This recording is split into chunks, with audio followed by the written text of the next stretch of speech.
Classes. आज हम लोग शुरू करने वाले हैं 11th क्लास का first chapter some basic concept of chemistry.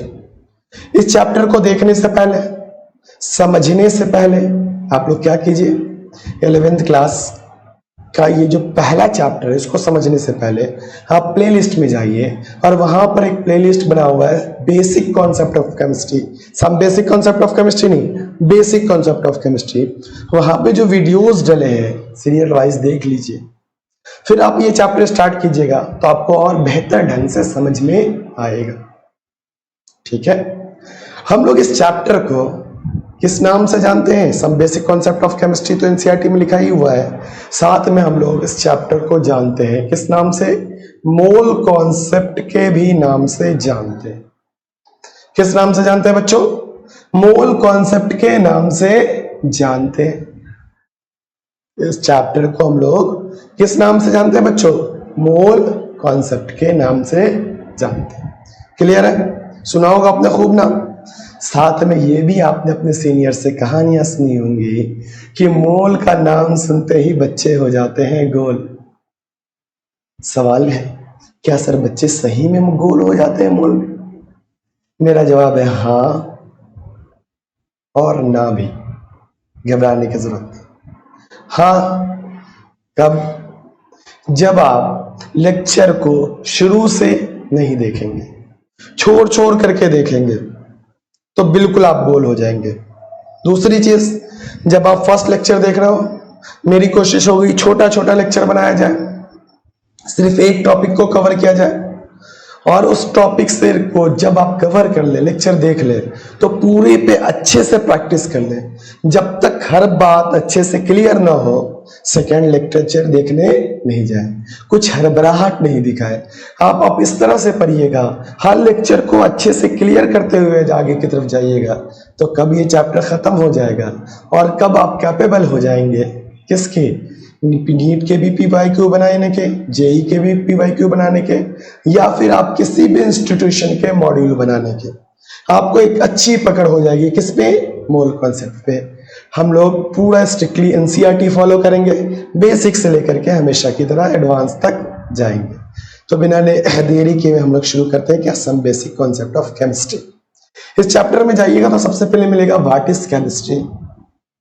तो हमने पढ़ाया है बेसिक के लेक्चर में कि पूरी दुनिया को देखिए, तो क्या मिलेगा पूरी दुनिया में आपको बेटा? मैटर।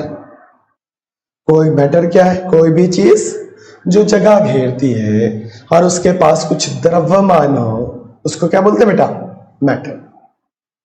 क्या बोलते हैं उसको? मैटर। चलो दूसरी चीज क्या मिलेगी? जैसे बल्ब क्या है? एक मैटर। हम क्या है? एक मैटर। पेन क्या है? एक मैटर। दूसरी चीज क्या मिलेगी सर? बल्ब तो मैटर है, बल्ब की रोशनी। बल्ब की रोशनी क्या है बच्चों? एनर्जी। ठीक है, हम बोल रहे हैं, हमारी आवाज आप तक पहुंच रही है, वो क्या है? एनर्जी। तीसरी चीज क्या मिलती है बच्चों? लाइफ। ठीक है, हमने बेसिक के लेक्चर में आपको पढ़ाया है, आपको याद होगा अच्छे से। सर मैटर किसको कहते हैं? मैटर जो स्थान घेरे और उसका कुछ द्रव्यमान हो, anything which occupies space and have some mass. ठीक है सर, मैटर की कहानी कहां पढ़ेंगे? मैटर की जानकारी कहां हासिल करेंगे? मैटर की कंपोजिशन, स्ट्रक्चर की जानकारी कहां हासिल करेंगे? केमिस्ट्री। कहां? केमिस्ट्री। सर एनर्जी के बारे में कहां पढ़ेंगे? एनर्जी के बारे में कहां पढ़ेंगे? एनर्जी के बारे में कहां पढ़ेंगे बच्चों? फिजिक्स। कहां पढ़ेंगे? फिजिक्स। सर लाइफ के बारे में कहां पढ़ेंगे? लाइफ के बारे में कहां पढ़ेंगे? बायो में। तो बहुआ मैटर की कहानी केमिस्ट्री वाले सर सुनाएंगे, एनर्जी की कहानी कौन सुनाएंगे? अरे एनर्जी मैंने लिख दिया, फिजिक्स वाले सुनाएंगे, फिजिक्स वाले सुनाएंगे। और लाइफ की कहानी किसने कौन सुनाएंगे? बायो वाले सर सुनाएंगे। अच्छे से क्लासिफिकेशन सुनना है तो बेसिक का लेक्चर फिर से रिपीट करते हैं, वो देख करके आइए, वहां पे हमने अच्छे से बताया है इसको।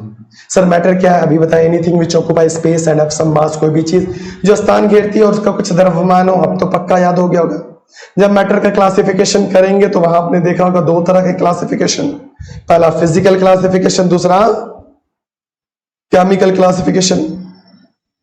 फिजिकल क्लासिफिकेशन से क्या मिलेगा बच्चों? सर फिजिकल क्लासिफिकेशन से हमें क्या मिलेगा? State of matter. Physical classification से क्या मिलता है बच्चों? State of matter. कितने स्टेट ऑफ मैटर है सर?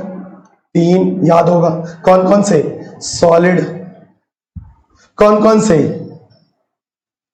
लिक्विड, कौन कौन से? गैस। क्या क्या हो गया? Solid, liquid, gas.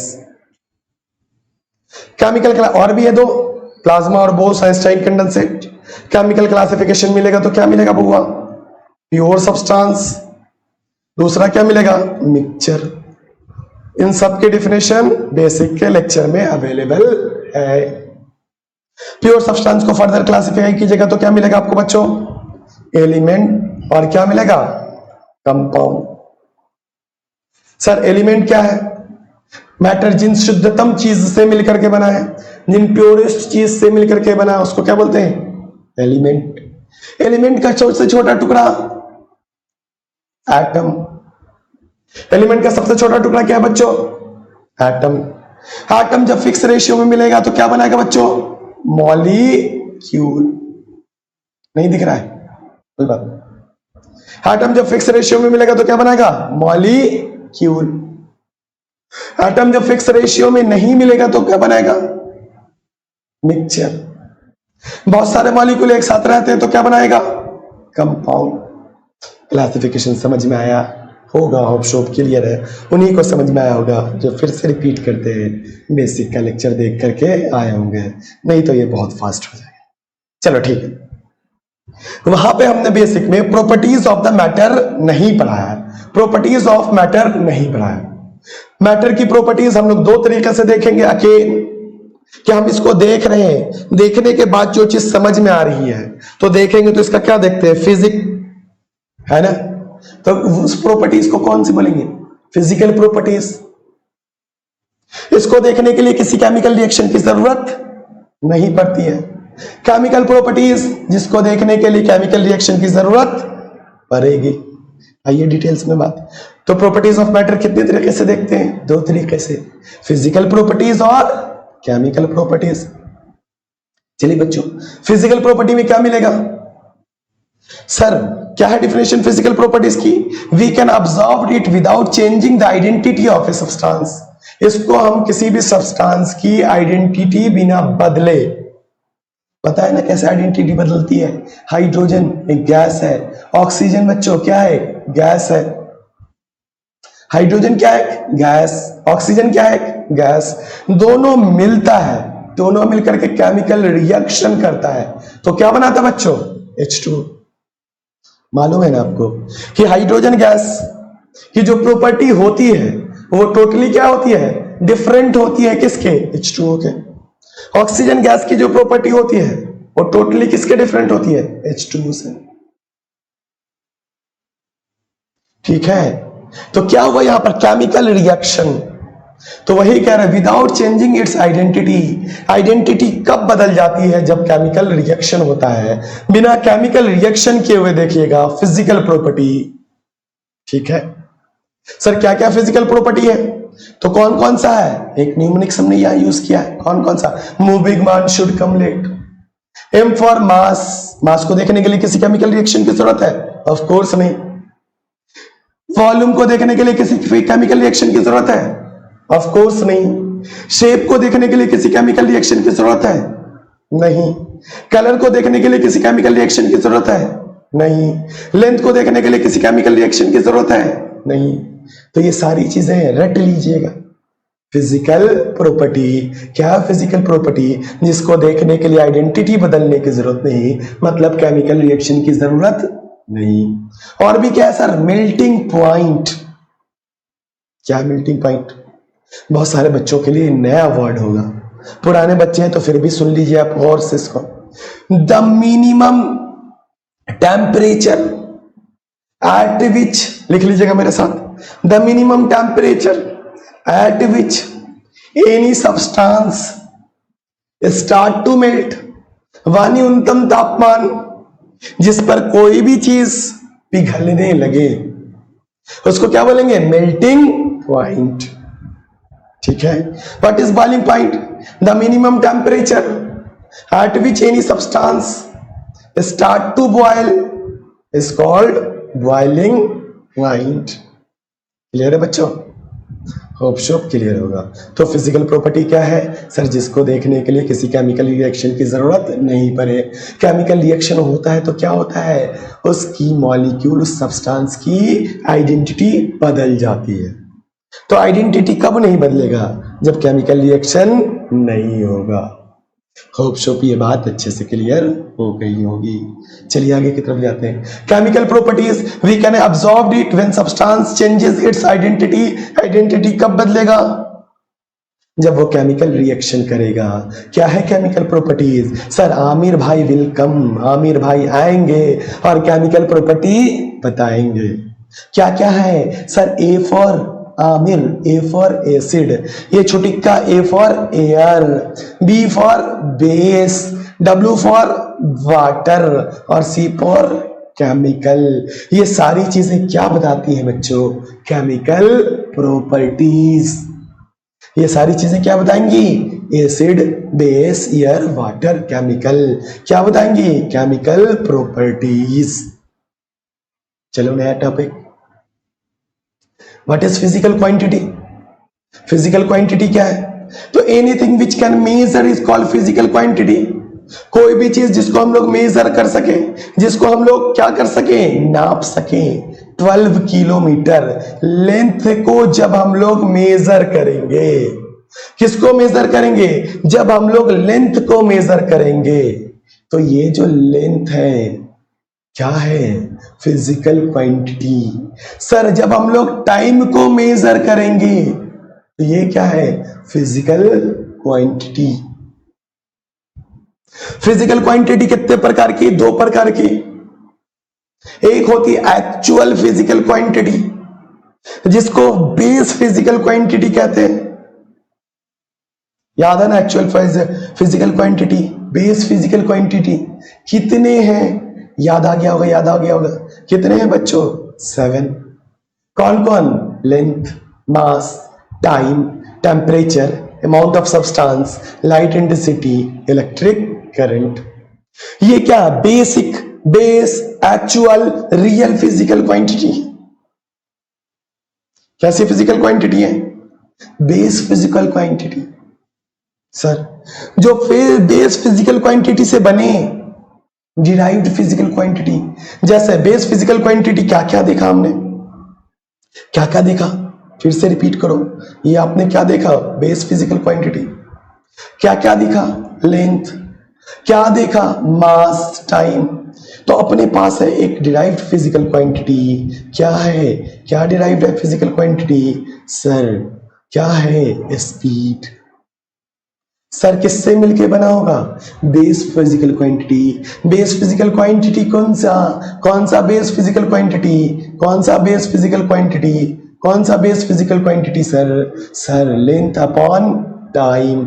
Length upon time से क्या मिलेगा हमको? लेंथ अपॉन टाइम से क्या मिलेगा बच्चों? थोड़ा सा आना स्लाइड में, कोई बात नहीं। लेंथ अपॉन टाइम, इससे क्या मिल जाएगा हमको? स्पीड। किससे बना? ये डिराइव्ड फिजिकल क्वांटिटी। ये स्पीड क्या है? Derived physical quantity. किससे बना? किससे बना? बेस फिजिकल क्वांटिटी से। सर और बात कीजिए, हम और भी बात करेंगे इस डिराइव्ड फिजिकल क्वांटिटी पर, फिर से बात करेंगे। पहले हम बेसिक की कुछ चीज कवर कर लेते, ठीक है, जिसको हम मेजर कर सके फिजिकल क्वांटिटी जो है, ठीक है। जो कुछ क्या है? बेस फिजिकल क्वांटिटी कितने हैं? 7। और उससे जो डिराइव करेंगे, उससे जो बनेगा, उसको क्या बोलेंगे? डिराइव्ड फिजिकल क्वांटिटी, ठीक है। ये जो फिजिकल क्वांटिटी है उसकी कुछ ना कुछ यूनिट होगी। क्या होती है यूनिट? क्या होती है यूनिट? जैसे हमने बोला, हम बोले कि हम चल के आए हैं। क्या चल के आए हैं? 12। समझ में आता क्या? 12 फीट, 12 मीटर, 12 किलोमीटर। क्या 12? तो यहां पे जो 12 लिखा हुआ, ये 12 क्या है? मैग्नीट्यूड। और ये जो किलोमीटर है, ये किलोमीटर क्या बेटा? यूनिट। दोनों मिलकर के एक प्रॉपर आइडिया देता है ना? तो हम लोग जितने फिजिकल क्वांटिटी है सबके किसकी बात करेंगे बच्चों? सबके यूनिट की बात करेंगे। किसकी बात करेंगे? यूनिट की बात करेंगे। यूनिट की शुरुआत 1960 से पहले अलग अलग तरीके से की गई, हम हिस्ट्री में नहीं जाएंगे, ठीक है। मगर अभी कौन सा ओलंपिक हो रहा है? Paris Olympic. वही दुनिया के साइंटिस्ट, सारे साइंटिस्ट बैठे और उन्होंने कहा देखो अब ग्लोबलाइजेशन हो गया है, एक जगह से लोग दूसरी जगह जा रहे हैं, व्यापार कर रहे हैं, मगर जो हमारे पास जो हमारी चीजें हैं जिसको हम मेजर करके एक जगह से दूसरी जगह पहुंचा रहे हैं उसकी यूनिट फिक्स नहीं है। अलग अलग मुल्कों में वो अलग अलग नाम से जाना जाता है। क्यों ना हम लोग सारी दुनिया के लिए एक यूनिट बनाए। तो इस कॉन्फ्रेंस में तय किया गया, पेरिस में होने वाले कॉन्फ्रेंस में तय किया गया कि सारी दुनिया अब एक यूनिट यूज करेगी।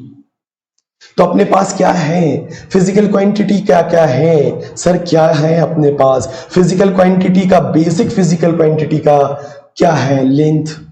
तो उन्होंने तय किया कि बउआ लेंथ के लिए हम लोग क्या यूज करेंगे? मीटर। लेंथ की मीटर क्या यूज करेंगे? लेंथ के लिए यूनिट क्या यूज करेंगे? मीटर। कौन सी यूनिट? SI unit. क्या है SI unit? International system unit. किसने बनाया? दुनिया के सारे साइंटिस्टों ने मिलकर के 1960 में कॉन्फ्रेंस करके बनाया कि अब हम लोग, सारी दुनिया के लोग एक ही तरह से चीजों को नापेंगे, तौलेंगे, गिनेंगे, ठीक है। तो लेंथ की यूनिट क्या है? मीटर। किससे डिनोट करते हैं? एम से, याद कर लीजिएगा। मास की यूनिट क्या है बेटा? Kilo gram. सिंबल क्या है? केजी। हो जाएगा याद। टाइम की यूनिट पहले से याद होगा, क्या होती है बच्चों? सेकेंड। क्या होती है? सेकेंड। टेम्परेचर की यूनिट केल्विन। किससे डिनोट करते हैं? के से। अमाउंट ऑफ सब्सटेंस की एसआई। हाँ ठीक समझ रहे हैं सर जी, अमोल नहीं, क्या होता है? मोल। क्या यूज होगा? अमाउंट ऑफ सब्सटेंस की यूनिट क्या हो जाएगी? मोल। सर लाइट इंटेंसिटी की यूनिट कैंडेला। क्या होगी लाइट इंटेंसिटी की यूनिट? कैंडेला। करंट इलेक्ट्रिसिटी की यूनिट एम्पियर। क्या होगी बच्चों? एम्पियर। याद हो जाएगा? बिल्कुल नोट कीजिए और याद कर लीजिए। कितना कितना है अपने पास बेसिक एक्चुअल फिजिकल क्वांटिटी? कौन है? Length, mass, time, temperature, amount of substance, light intensity, electric current. सातों को याद कर लीजिएगा, ठीक है। याद कर लीजिएगा सबकी यूनिट कौन सी यूनिट? ऐसा यूनिट। लेंथ की मीटर, मास की किलोग्राम, टाइम की सेकेंड, टेम्परेचर की केल्विन, अमाउंट ऑफ सब्सटेंस की मोल, लाइट इंटेंसिटी की कैंडेला, इलेक्ट्रिक करंट की एम्पियर। याद हो जाएगा? कर लेंगे, उम्मीद तो यही है। चलिए नेक्स्ट है कि अब हम लोग को न्यूमेरिक्स यूज करते हैं। किसके लिए? मल्टीपल फ्रैक्शंस के लिए। किसके लिए? मल्टीपल फ्रैक्शंस के लिए। क्या है सर? समझते हैं इसको, कैसे याद करेंगे? तो सबसे पहले देखो क्या है? Dad has kept my great trick. Dad has kept my great trick. D for deca, H for hecto, K for kilo. Dad has kept deca hecto kilo. Dad has kept deca hecto kilo. क्या है sir? Deca 10 to the power 1। क्या है hecto? 10 to the power 2। क्या है kilo? 10 to the power 3। ये 1 2 3 तक पहले याद करो। Dad has kept Deka hecto kilo. Dad has kept Deka hecto kilo. उम्मीद है याद हो गया होगा। फिर से 3 को याद करो। क्यों अलग अलग याद करवा रहे हैं अभी समझ में आएगा। माई ग्रेट ट्रिक, माई ग्रेट ट्रिक, माई great trick, mega giga tetra, mega giga tetra, माई great trick, mega giga tetra, Deka hecto kilo, mega giga tetra. याद हो गया? Dad has kept Deka hecto kilo, my great trick, mega giga tetra. शुरू में 10 to the power 1, 10 to the power 2, 10 to the power 3, 3 हो गया। उसके बाद 3 बढ़ाते जाओ, 10 to the power 6, 10 to the power 9, 10 to the power 12। हो जाएगा याद? डे का hecto kilo, 10 to the power 1, 10 to the power 2, 10 to the power 3, mega giga tetra, 10 to the power 6, 10 to the power 9, 10 to the power 12। उम्मीद है कि याद हो गया होगा। बच्चे बड़े कंफ्यूज रहते हैं, इसलिए मैंने इसको इस तरह से याद करवाने की कोशिश की है। याद पक्का कर लीजिएगा दोस्त। अभी जो 2-3 लेक्चर आने वाले हैं, इसमें वो बातें पढ़ाएंगे जो अमूमन लोग इग्नोर करते हैं, और वो बातें आपको फिजिकल केमिस्ट्री में बहुत परेशान करेगी। लाइटली लेने की जरूरत नहीं है, अच्छे से सबको लर्न करते हुए आगे बढ़िए। चलिए नेक्स्ट चीज क्या है, नेक्स्ट क्या है?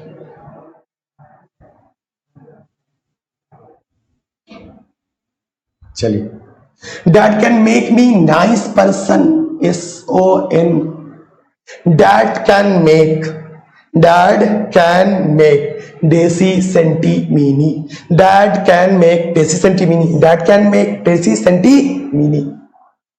सर वही चीज, बस यहां पे minus 10 to the power -1, 10 to the power -2, 10 to the power 3, deci centi mini, 10 to the power -1, 10 to the power -2, 10 to the power -3। याद हो गया? चलिए, me nice person micro nano pico, me nice person micro nano pico. याद हो गया? फिर वही same trick, 10 to the power -3 के बाद 10 to the power -6, 10 to the power -9, 10 to the power -12। याद हो गया? याद हुआ बच्चों? ठीक है, इस्तेमाल करते हैं, कुछ देखते हैं इसका। सर लिखा हुआ किलोग्राम, आप समझ लीजिए, ग्राम का मतलब यहां पे ग्राम, किलो का मतलब 10 to the power 3, 10 to the power 3 ग्राम को ही क्या बोलेंगे? किलोग्राम। याद हुआ? किलोमीटर, किलोमीटर नहीं दिख रहा? दिख गया? चलो, किलोमीटर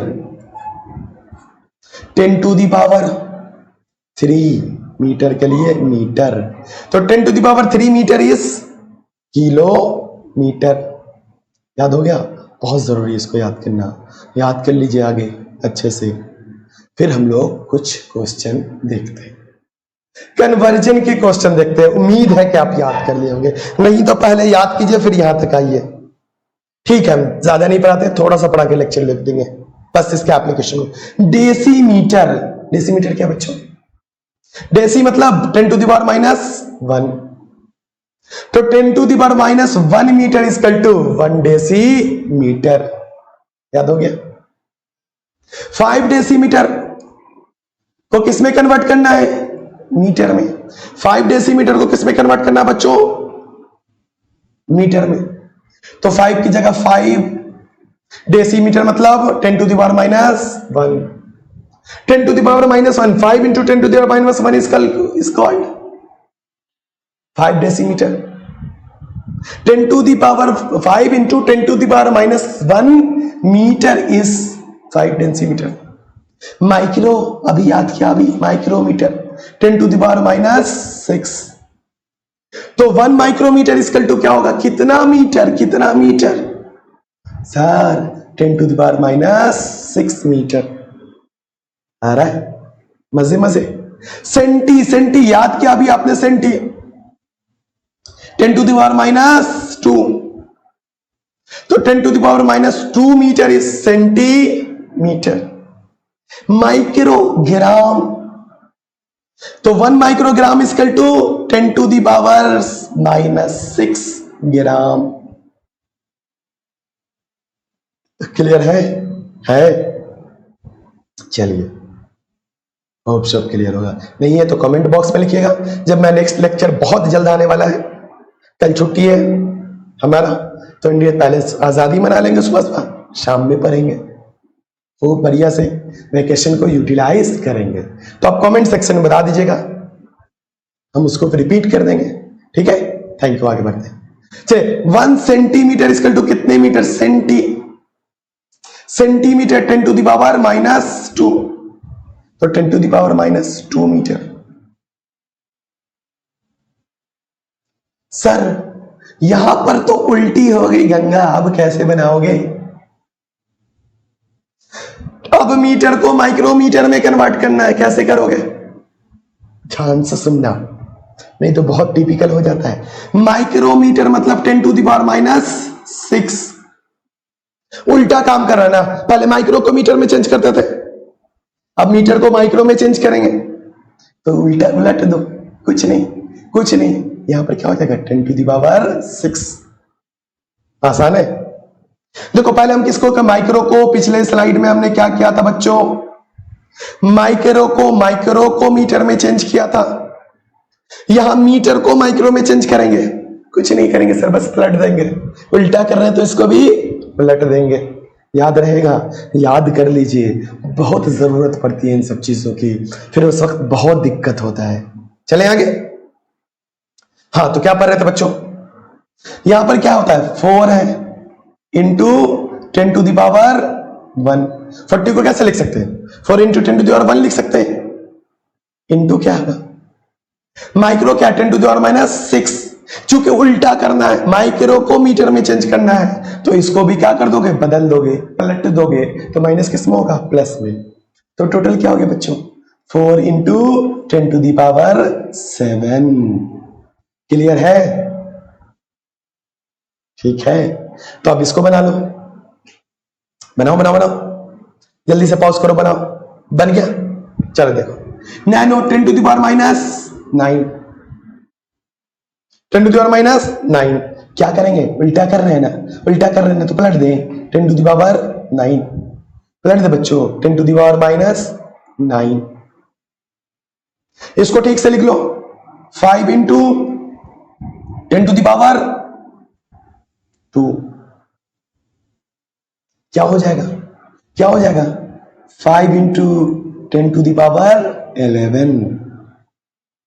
500 मीटर कितने नैनोमीटर होंगे? तो 500 मीटर होंगे 5 इंटू 10 टू द पावर 11। कई बच्चे बोलेंगे सर 5 क्यों है? तो इस लेक्चर के जस्ट बाद हम लोग लेंगे साइंटिफिक नोटेशन, तो वहां पर इसका रूल बताएंगे कि हमने 500 को 5 में क्यों कन्वर्ट कर दिया। ठीक है सर, 1 नैनोमीटर इक्वल टू कितना मीटर? तो बताओ बताओ, नैनोमीटर मतलब 10 टू द पावर -9, तो यहां पर 10 टू द पावर -9 ही होगा, पलटने की कोई जरूरत नहीं है। समझ में आई बच्चों? 20 डेसीमीटर, 20 डेसीमीटर को किसमें कन्वर्ट करेंगे? मीटर में। यहां पे कैसे कन्वर्ट करेंगे? Decimetre 10 to the power -1। क्या हो जाएगा?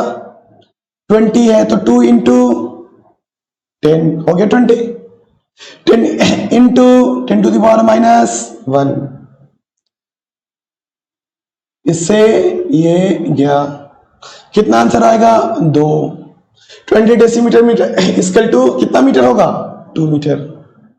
1 metre equal to 10 to the power -2 centimetre. किधर वाला है? इधर वाला। क्या कर लेंगे? बदल लेंगे। क्या हो जाएगा? 10 टू द पावर 2 मीटर। चलिए यहां पे क्या है? माइक्रोमीटर किस माइक्रोग्राम किस पे कन्वर्ट करना है? ग्राम में। क्या हो जाएगा? 2 into 10 to the power 2 into 10 to the power microgram क्या है? 10 टू द पावर -6। क्या हो जाएगा? 10 टू द पावर -6। सॉल्व कीजिएगा तो क्या हो जाएगा? 2 into 10 to the power -4। Clear है? नैनोमीटर 10 टू द पावर -9, यहां पे क्या हो जाएगा? 10 टू द पावर -9। कुछ समझ में आया? कंफ्यूजिंग है? एक बार फिर से देख लेते हैं, एक बार इसको फिर से देख लेते हैं। जब देखिएगा इधर मीटर है तो कोई टेंशन नहीं, ये जो भी होगा इसको उठा करके कहां पटक देंगे? ऊपर। दिक्कत कब हो रही है? जब उल्टा हो रहा है, इधर मीटर ना होकर के किधर है? इधर, तब भी दिक्कत नहीं है। क्या करेंगे? माइक्रो 10 टू द पावर -6 क्या कर देंगे? इसको पलट देंगे। क्या करेंगे बच्चों? पलट देंगे। दिख रहा है? कैसे पलटेंगे? ये जो माइनस है इसको किसको में, प्लस में, प्लस रहता है तो माइनस में, आसान है। 10 टू द पावर -9, इधर -9 है, पलट देंगे 9, क्लियर है। तो अगर इधर होगा तो नहीं पलटेंगे, अगर इधर होगा तो पलट देंगे, क्लियर है। चलिए समझ में आ गई पूरी बात, ये खुद से आप बनाइए। होप आपको ये यूनिट कन्वर्जन का बेसिक समझ में आया होगा। मैं यहीं पे रोकता हूं क्योंकि जितना मैंने पढ़ाया है इन सबको अच्छे से मेमोराइज कीजिए, बहुत जल्दी हम इसका नेक्स्ट लेक्चर लेकर आएंगे, मगर इस उम्मीद के साथ कि अब मैंने जितना पढ़ाया है नेक्स्ट लेक्चर आप जब ज्वाइन कीजिएगा तो सब कुछ अच्छे से नोट्स बना करके समझ करके आप नेक्स्ट लेक्चर को ज्वाइन करेंगे। सर ये इंपॉर्टेंट है, अमूमन तो मोल कॉन्सेप्ट से लोग शुरू कर देते हैं, सर बहुत ही इंपॉर्टेंट है। इन सब का हम लोग फिजिकल केमिस्ट्री में अलग अलग चैप्टर में यूज होगा। आप तो कॉन्सेप्ट पूरा सीख चुके होंगे अगर अच्छे से पढ़ेंगे तो, मगर इस बेसिक से यूनिट कन्वर्जन की वजह से आपका सारा मामला बिगड़ जाएगा, फिर नॉर्मल से नॉर्मल क्वेश्चन आपको बहुत टफ लगेगा। इसलिए मैं जैसे जैसे पढ़ा रहा हूं आप सबको नोट्स बनाते जाइए, देखिएगा सारे लेक्चर एकदम स्मूथली आसानी के साथ आपको समझ में आ रहे होंगे अगर आप ये इस पूरे पैटर्न को फॉलो कीजिएगा तो। थैंक यू वेरी मच, मिलते हैं नेक्स्ट लेक्चर में।